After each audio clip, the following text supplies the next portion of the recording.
ಎಲ್ಲರಿಗೂ ನನ್ನ ನಮಸ್ಕಾರಗಳು. ಈಗಾಗಲೇ ಇಲಾಖೆಯವರು ಬಿಟ್ಟಿರುವಂತಹ 2025-26ನೇ ಸಾಲಿನ 10ನೇ ತರಗತಿ ಗಣಿತ ವಿಷಯದ ಒಂದು ಮಾದರಿ ಪ್ರಶ್ನೆ ಪತ್ರಿಕೆ 2ರ ಉತ್ತರಗಳನ್ನು ನೋಡೋಣ.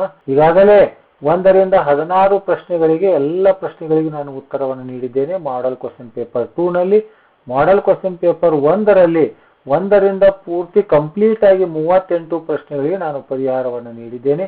ಹೀಗಾಗಿ ಈ ವಿಡಿಯೋದಲ್ಲಿ ಮಾಡೆಲ್ ಕ್ವಶನ್ ಪೇಪರ್ 2ನ ಉತ್ತರಗಳು ಪ್ರಶ್ನೆ ಸಂಖ್ಯೆ 17ರಿಂದ 24ರವರೆಗೆ. ಈ ಕೆಳಗಿನ ಪ್ರಶ್ನೆಗಳಿಗೆ ಉತ್ತರಿಸಿರಿ. 2 ಅಂಕದ 8 ಪ್ರಶ್ನೆಗಳಿದ್ದು ಒಟ್ಟು ಅಂಕಗಳು ಇಲ್ಲಿ 16 ಇವೆ. ಪ್ರಶ್ನೆ ಸಂಖ್ಯೆ 17ಅನ್ನು ನೋಡೋಣ. 2 + √5 ಒಂದು ಅಭಾಗಲಬ್ಧ ಸಂಖ್ಯೆ ಎಂದು ಸಾಧಿಸಿ. Important question. ನಮ್ಮ ಊಹೆ 2 + √5 ಒಂದು ಭಾಗಲಬ್ಧ ಸಂಖ್ಯೆ ಆಗಿರಲಿ. 2 + √5 p/q. pq belongs to z. q is not equals to 0. p ಮತ್ತು q ಗಳಿಗೆ 1ರ ಹೊರತು ಯಾವುದೇ ಸಾಮಾನ್ಯ ಅಪವರ್ತನಗಳು ಇರುವುದಿಲ್ಲ. √5 p/q. +2 ಅನ್ನು ಆ ಕಡೆ ಹೋದಾಗ -2. ಲಸಾವನ್ನು ತೆಗೆದಾಗ ಇದು p - 2q/q. ಈಗ p - 2q/q ಒಂದು ಭಾಗಲಬ್ಧ ಸಂಖ್ಯೆ, ಆದರೆ √5 ಒಂದು ಅಭಾಗಲಬ್ಧ ಸಂಖ್ಯೆ. ಇದು ಅಸಾಧ್ಯ. ನಮ್ಮ ಊಹೆ ತಪ್ಪು. ಯಾವಾಗ ನಮ್ಮ ಊಹೆ ತಪ್ಪಾಗಿರುತ್ತೋ, ನಮ್ಮ ಊಹೆ ಭಾಗಲಬ್ಧ ಅಂತ ತೆಗೆದುಕೊಂಡಿದೆ, ಅದು ತಪ್ಪಾಗಿರೋದ್ರಿಂದ 2 + √5 ಒಂದು ಅಭಾಗಲಬ್ಧ ಸಂಖ್ಯೆ ಅಂತ ಸಾಧಿಸಿದೆ. ನೆಕ್ಸ್ಟ್ 2ನೇ ಪ್ರಶ್ನೆ. ಕೊಟ್ಟಿರುವ ರೇಖಾತ್ಮಕ ಸಮೀಕರಣಗಳ ಜೋಡಿಗಳನ್ನು ವರ್ಜಿಸುವ ವಿಧಾನದಿಂದ ಬಿಡಿಸಿ ಅಂತಿದೆ. x + 2y = 10, x + y = 6. ಇಲ್ಲಿ ಈಗಾಗಲೇ x ನ ಸಹಗುಣಕಗಳು ಸೇಮ್ ಇವೆ. ಹಾಗಾಗಿ ನೇರವಾಗಿ ಇವುಗಳನ್ನ ಚಿಹ್ನೆಗಳನ್ನ ಮೈನಸ್ ಇವೆರಡೂ ಹೋಯ್ತು. 2y - 1y ಅಂದ್ರೆ 1y. 10ರಲ್ಲಿ 6ಅನ್ನು ಕಳೆದ 4, ಇಲ್ಲಿ ಚಿಹ್ನೆ ಮೈನಸ್ ಇದೆ, ಹೀಗಾಗಿ ಕಳಿತಾ ಇದ್ದೀನಿ. y = 4. y = 4 ಅನ್ನು ಸಮೀಕರಣ 2ರಲ್ಲಿ ಆದೇಶಿಸಲಾಗಿದೆ. x ಅಂದ್ರೆ ಹಾಗೆ ಇಡಲಾಗಿದೆ. y ಅಂದ್ರೆ 6, y ಅಂದ್ರೆ 4 = 6. ಈಗ +4 ಅನ್ನ ಬಲಭಾಗದಲ್ಲಿ ಹೋದ -4, x = 6ರಲ್ಲಿ 4ಅನ್ನು ಕಳೆದ 2 ಉತ್ತರ. ಇನ್ನು 19ನೇ ಪ್ರಶ್ನೆ. ಅಪವರ್ತನ ವಿಧಾನದಿಂದ ಈ ಒಂದು ವರ್ಗ ಸಮೀಕರಣದ ಮೂಲಗಳನ್ನು ಕಂಡುಹಿಡಿಯಿರಿ ಅಂತಿದೆ. ಇದು ಆದರ್ಶ ರೂಪದಲ್ಲಿ ವ್ಯಕ್ತಪಡಿಸಿ ಅಂತ ಪ್ರಶ್ನೆ ಇದೆ. ಈಗ ಮೊದಲನೇದು ವರ್ಗ ಸಮೀಕರಣದ ಮೂಲಗಳನ್ನು ಕಂಡುಹಿಡಿಯಬೇಕಾದ್ರೆ ಇದನ್ನ ಅಪವರ್ತನ ವಿಧಾನ ಅಂತ ಹೇಳಿದ್ದಾರೆ. ಈಗ ಇರ್ತಕ್ಕಂಥ ಈ ವರ್ಷದ ಸಿಲೆಬಸ್ ನಲ್ಲಿ ಇರ್ತಕ್ಕಂಥದ್ದು ಅಪವರ್ತನ ವಿಧಾನವಿದೆ. 3x² - 6x + 3. ಇದು ಕೊನೆಯ 2 ಪದಗಳು 3 × 9x², ಮಧ್ಯ ಪದ -6x. ಮಧ್ಯ ಪದವನ್ನ ಸೂಕ್ತ ಪದವಾಗಿ ವಿಭಾಗಿಸಲಾಗಿದೆ. 3 × 9, 3x ಅನ್ನ ಕಾಮನ್ ತೆಗೆದ x - 1 ಇತ್ತು. ಇಲ್ಲಿ 3 ಕಾಮನ್ ತೆಗೆದ x - 1, ಮತ್ತೆ x - 1 ಅನ್ನ ಕಾಮನ್ ತೆಗೆದ 3x - 3 = 0. ಪ್ರತಿ ಅಪವರ್ತನವನ್ನು 0ಗೆ ಸಮ ಮಾಡಲಾಗಿದೆ. x = 1. ಇಲ್ಲಿ ಕೂಡ x = 1. ವರ್ಗ ಸಮೀಕರಣದ ಮೂಲಗಳು 1 1 ಸಮನಾದ ಮೂಲಗಳನ್ನು ಹೊಂದಿವೆ ಅಂತ ಅಥವಾ ಪ್ರಶ್ನೆ. ಇದು ವರ್ಗ ಸಮೀಕರಣದ ಆದರ್ಶ ರೂಪದಲ್ಲಿ ಬರೆಯ ಅಂತ ಹೇಳಿದ್ರೆ a + b² ಸೂತ್ರವನ್ನು ಈ ಕಡೆ ಬರೆಯಲಾಗಿದೆ. ಈ ಸೂತ್ರದ ಪ್ರಕಾರ aq + bq + 3ab × a + b.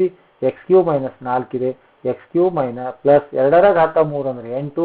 3ರಲ್ಲಿ 6 × x 6x × x + 2 +x^3 ಈ ಕಡೆ ತಂದ್ರೆ -x^3 -4 ಎಡಭಾಗದ ತಂದ +4 = 0. ಈ -x³ + x³ ಹೋಯ್ತು 8. 6x × x 6x², 6x × 2 ಅಂದ್ರೆ 12x +4.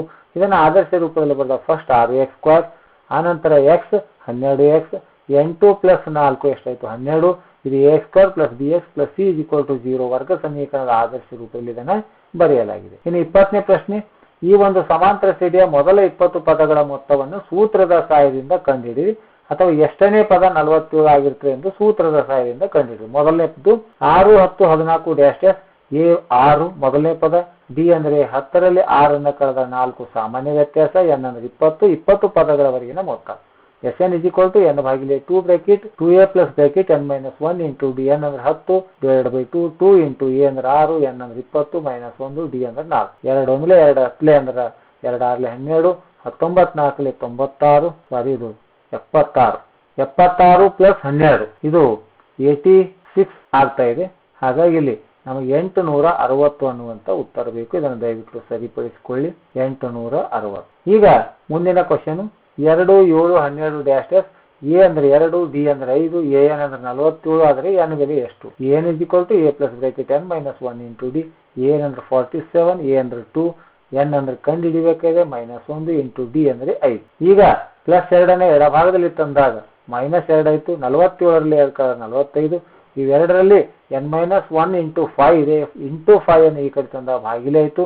n-1 = 9, n = 9 -1 ಅನ್ನು ಬಲಭಾಗದಲ್ಲಿ ಹೋದಾಗ ಏನಾಯಿತು +1 ಆಗಿ 9 + 1 ಅಂದರೆ ಸಮಾಂತರ ಶ್ರೇಣಿಯ 10ನೇ ಪದ 47 ಆಗಿರುತ್ತದೆ. ಇನ್ನು 21ನೇ ಪ್ರಶ್ನೆ, ಎರಡು ಆಯತಾಕಾರದ ಮೇಜುಗಳ ಉದ್ದಗಳು ಕ್ರಮವಾಗಿ 84, 126 ಸೆಂಟಿಮೀಟರ್ ಆಗಿದ್ದು ಇವುಗಳ ಅಗಲ 42 ಸೆಂಟಿಮೀಟರ್ಗೆ ಸಮನಾಗಿದೆ. ಎರಡೂ ಮೇಜುಗಳಿಗೆ ನಿಖರವಾಗಿ ಹೊಂದುವಂತೆ ಹಾಸಬಹುದಾದ ಚೌಕಾಕಾರದ ಗಾಜಿನ ಫಲಕದ ಗರಿಷ್ಠ ಉದ್ದವನ್ನು ಕಂಡುಹಿಡಿಯಿರಿ ಹಾಗೂ ಪ್ರತಿ ಮೇಜಿಗೆ ಹಾಸಲು ಬೇಕಾಗುವ ಗಾಜಿನ ಫಲಕದ ಸಂಖ್ಯೆಯನ್ನು ಕಂಡುಹಿಡಿಯಿರಿ ಅಂತ ಪ್ರಶ್ನೆ ಇದೆ. ಈಗ ಗಾಜಿನ ಫಲಕದ ಗರಿಷ್ಠ ಉದ್ದ ಅಂದರೆ 84 ಮತ್ತು 126ರ ಮೊಸಾವನ್ನು ಕಂಡುಹಿಡಿಯಬೇಕು. ಹಾಗಾಗಿ ಇಲ್ಲಿ ಮೊಸಾವನ್ನು ಕಂಡುಹಿಡಿಯಲಾಗಿದೆ. 84 ಮತ್ತು 126ರ ವಿಭಾಜ್ಯ ಅಪವರ್ತನಗಳನ್ನು ಬರೆಯಲಾಗಿದೆ. ಮೊಸಾದಲ್ಲಿ ಸಾಮಾನ್ಯ ಇರತಕ್ಕಂಥರಲ್ಲಿ ಕಡಿಮೆ ಘಾತ ಸಂಖ್ಯೆ ಬರೀಬೇಕು 2. ಇಲ್ಲಿ 3 ಮತ್ತು 3ರ ಘಾತ 2ರಲ್ಲಿ ಕಡಿಮೆ ಘಾತ ಸಂಖ್ಯೆ ಇರತಕ್ಕಂಥ 3. ಇಲ್ಲಿ 7 ಮತ್ತು 7ರ ಘಾತ 1 ಇದೆ ಅಲ್ಲ, ಇಲ್ಲಿ ಕಡಿಮೆ ಇರತಕ್ಕಂಥ 1 ಅಂದರೆ 2, 3, 6, 6, 42 ಮೊಸ. ಈ ಗರಿಷ್ಠ ಉದ್ದ h = 42. ಮೊದಲ ಮೇಜಿಗೆ ಹಾಕಲು ಬೇಕಾಗುವ ಫಲಕಗಳ ಸಂಖ್ಯೆ ಅಂದ್ರೆ ಒಟ್ಟು 84/42 ಅಂದ್ರೆ 2 ಬೇಕು ಅಂತ, ಅಂದ್ರೆ 2 ಫಲಕಗಳನ್ನು ಹಾಕಬೇಕಾಗಿದೆ. ಎರಡನೇ ಮೇಜಿಗೆ ಹಾಸಲು ಬೇಕಾಗುವ ಫಲಕಗಳ ಸಂಖ್ಯೆ 126/42 ಅಂದ್ರೆ 3 ಹಾಸಲು ಬೇಕಾಗಿರುವಂತಹ ಫಲಕಗಳ ಸಂಖ್ಯೆ. ಇನ್ನು 22ನೇ ಪ್ರಶ್ನೆ, sin A = 3/5 ಆದರೆ tan A ಬೆಲೆಯನ್ನು ಕಂಡುಹಿಡಿಯಿರಿ. sin ತ್ರಿಭುಜ ABCಯಲ್ಲಿ B ಕೋನ 90 ಡಿಗ್ರಿ, ಇದು B ಇದೆ, B ಕೋನ 90 ಡಿಗ್ರಿ. sin A = 3/5 ಇದೆ. sin A ಅಂದ್ರೆ ಏನು? ಅಭಿಮುಖ ಬಾಹು ಭಾಗಿಲೆ ವಿಕರ್ಣ ಅಂದ್ರೆ BC ಭಾಗಿಲೆ AC 3/5. ಈಗ BC = 3K, AC = 5K ಆದರೆ AC² = AB² + BC² ಅಂತಿದೆ. AB ಅಂದ್ರೆ ಇದನ್ನು ಕಂಡು ಹಿಡಿಯಬೇಕಾಗಿದೆ. BC ಅಂದ್ರೆ 3K, ಇದು AB, BC ಈ ಕಡೆ ತುಂಬಲಾಗಿದೆ, AB ಅನ್ನು ಇಲ್ಲಿ ಇಕ್ಕಬೇಕು, ಹಾಗೆ ಇದು AB² ಅನ್ನು ಸರಿಪಡಿಸಿಕೊಳ್ಳಿ. ಈಗ 3ರ ವರ್ಗ 9K² ಅನ್ನು ಈ ಕಡೆ ತರಲಾಗಿದೆ, ಉಳಿತೇನೆ ಇಲ್ಲಿ AB². ABಯ ಉದ್ದವನ್ನು ಕಂಡು ಹಿಡಿತಾ ಇದ್ದೀವಿ. ನೆಕ್ಸ್ಟ್ ಇಲ್ಲಿ AB² = 16K². AB ಸ್ಕ್ವೇರ್ ಆ ಕಡೆ ಹೋದ್ರೆ ರೂಟ್ ಆಯ್ತು 16K². AB ಎಷ್ಟಾಯ್ತು ಅಂದ್ರೆ 4K. 16 ವರ್ಗಮೂಲ 4, K² ನ ವರ್ಗಮೂಲ K ಅಂದ್ರೆ ABಯ ಉದ್ದ ನಮಗೆ ಎಷ್ಟು ಬಂತು? 4K ಅನ್ನುವಂತ ಉತ್ತರವನ್ನು ಬಂತು. ಈಗ ನಮಗೆ ಕೇಳಿದ್ದಾರೆ tan A ಬೆಲೆ ಕೇಳಿದರೆ. tan ಅಂದ್ರೆ ಅಭಿಮುಖ ಬಾಹು ಭಾಗಿಲೆ ಪಾರ್ಶ್ವ ಬಾಹು. ಹಾಗಾಗಿ ಅಭಿಮುಖ ಬಾಹು ಭಾಗಿಲೆ ಪಾರ್ಶ್ವ ಬಾಹು, ಅಭಿಮುಖ BC ಇದೆ, ಪಾರ್ಶ್ವ AB ಇದೆ. 3K/4K ಅಂದ್ರೆ KK ಕ್ಯಾನ್ಸಲ್ ಆಯ್ತು.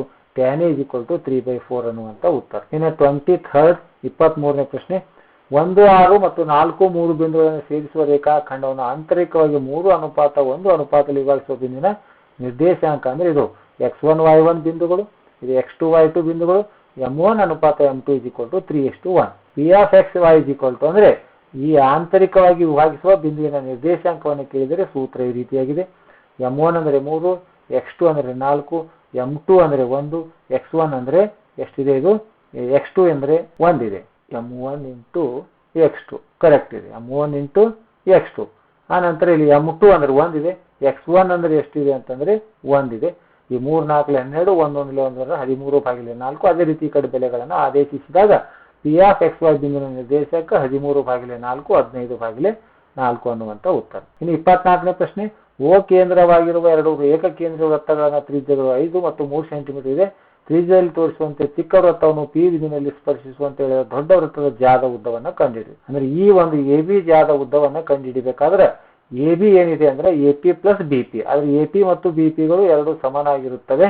ಹಾಗಾಗಿ ನಮಗಿಲ್ಲಿ OA ಮತ್ತು AB 5 ಸೆಂಟಿಮೀಟರ್ ಇದೆ. OP ಅಂದ್ರೆ ಚಿಕ್ಕ ವೃತ್ತ ತ್ರಿಜ್ಯ 3 ಸೆಂಟಿಮೀಟರ್ ಇದೆ. AP = BP ಆಗಿರುತ್ತೆ. ಮತ್ತು AB = AP + BP. AP + BP ಅದಕ್ಕೆ ಸಮ ಇದೆ, AP ಸಮ ಇದೆ. ಹಾಗಾಗಿ AB = 2AP ಅಂತ ಇಲ್ಲಿ ಮಾಡ್ಕೊಂಡು ರೆಡಿ ಇಡಲಾಗಿದೆ. ತ್ರಿಭುಜ OAP ಯಲ್ಲಿ P = 90 ಡಿಗ್ರಿ ಆದರೆ OA² = OP² + AP² ಅಂತ ತೆಗೆದುಕೊಂಡು AP ಯ ಉದ್ದವನ್ನು ಕಂಡುಹಿಡಿಯಲಾಗಿದೆ. 5ರ ವರ್ಗ 25, 3ರ ವರ್ಗ 9 ಈ ಕಡೆ ತಂದಾಗ 16 ಆಯ್ತು. AP √16 ಅಂದ್ರೆ AP = 4 ಸೆಂಟಿಮೀಟರ್. AB ಏನಿದೆ AP ಯ 2ರಷ್ಟು ಇರೋದ್ರಿಂದ AB 2, AP ಅಂದ್ರೆ ಎಷ್ಟು? 4, 2, 4 8 ಸೆಂಟಿಮೀಟರ್. ದೊಡ್ಡ ವೃತ್ತದ AB ಯ ಉದ್ದ ಎಷ್ಟಿದು? 8 ಸೆಂಟಿಮೀಟರ್. ಅಂದ್ರೆ AB = ಎಷ್ಟಿದು? 8 ಸೆಂಟಿಮೀಟರ್ ಅನ್ನುವಂತ ಉತ್ತರ. ಆದ್ಮೇಲೆ ಈ ರೀತಿಯಾಗಿ ನಿರಂತರವಾಗಿ ನಾನು ಮಾಡೆಲ್ ಕ್ವೆಶ್ಚನ್ ಪೇಪರ್ 1, 2, 3, 4 ಇದು 1ನೇದು ಕಂಪ್ಲೀಟ್ ಆಗಿದೆ ಎಲ್ಲಾ ಪ್ರಶ್ನೆಗಳಿಗೂ. 2ನೇದು ಈಗಾಗಲೇ ಈ ವಿಡಿಯೋ 2 ವಿಡಿಯೋಗಳನ್ನು ಮಾಡೀನಿ. ಆಬ್ಜೆಕ್ಟಿವ್ ಟೈಪ್ ಮತ್ತು 1 ಮಾರ್ಕ್ಸಿಂದು, ಇದು 2 ಮಾರ್ಕ್ಸಿನ ಪ್ರಶ್ನೆಗಳು.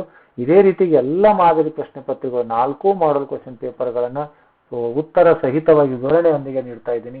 ಈ ವಿಡಿಯೋ ಇಷ್ಟವಾದರೆ ದಯವಿಟ್ಟು ಲೈಕ್ ಮಾಡಿ ಅಂತ ಹೇಳುತ್ತಾ, ಮುಂದಿನ ವಿಡಿಯೋಗಳಿಗಾಗಿ ಅಲ್ಲಿರುವಂತಹ ತಾವು ಬೆಲ್ ಬಟನ್ ಮೇಲೆ ಕ್ಲಿಕ್ ಮಾಡಿ ಅಂತ ಹೇಳುತ್ತಾ, ಮತ್ತು ಹೈಪ್ ಬಟನ್ ಮೇಲೆ ಕೂಡ ಕ್ಲಿಕ್ ಮಾಡುವ ಮೂಲಕ ಸಪೋರ್ಟ್ ಮಾಡಿ ಅಂತ ಹೇಳುತ್ತಾ, ಈ ವಿಡಿಯೋ ನೋಡಿರುವ ತಮ್ಮೆಲ್ಲರಿಗೂ ನನ್ನ ನಮಸ್ಕಾರಗಳು.